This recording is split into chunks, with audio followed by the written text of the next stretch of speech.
My name's Lori Lamonto. This is the channel Courage to Change. Many of the topics are going to be about trauma, whether it's sexual, physical, emotional, physical, drug, any kind of trauma, because even, drug addiction can be trauma-based. So I guess the topic for me today is, what is PTSD? You could have a C in front of that sometimes, which would be childhood post-traumatic stress disorder, or it could be complex with a C, complex PTSD or disorder, which basically means you had no escape.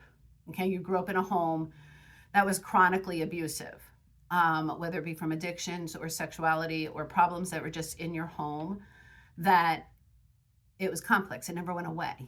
Some people can have trauma that's a one-time incident on the street, and that is still a PTSD. The Twin Towers, PTSD. Many things, COVID, PTSD. Okay, so there's lots of things that are PTSD, but when you're a childhood and you have trauma where you come home and it's supposed to be your safe place, that C, that complex or childhood PTSD, means that you just could never get away from it. So all you really, really had to do was continuously live in a survival or hypervigilant way to survive. It's all you knew. Some of it could be, you would do whatever it took to bring equilibrium into your home, homeostasis. You basically could have been living with the enemy. I don't know anyone's situation, but childhood PTSD is a little more complex, okay? But what does it mean? Basically, sometimes people who have childhood PTSD don't even recognize it. They don't even know they're having it till they're out of it. That's why it's post, okay? Veterans, they can have situations in the military where they're fighting and they're at war, and they know they're doing whatever they can to survive, and they're on their toes, they're hypervigilant, they're paying attention, they're doing everything they've learned. And at that moment, they're just in survival mode. It's not until they come out of the war that they recognize it's post-trauma. That's when the noises bother them, the loudness, the memories, the recall. It's post-trauma. So what do we do with that? What do we do when we have situations, whether it be a veteran, whether it be a one-time event where maybe someone was raped or molested or violated, or if it was childhood PTSD, what do we do? How do we get over that? It's always going to be in your narrative. Trauma is something that is there. It's part of your story. It doesn't go away. The goal, honestly, the whole goal is that you want to try to get it in the back of your memory. So it's not right here in the front of your face anymore.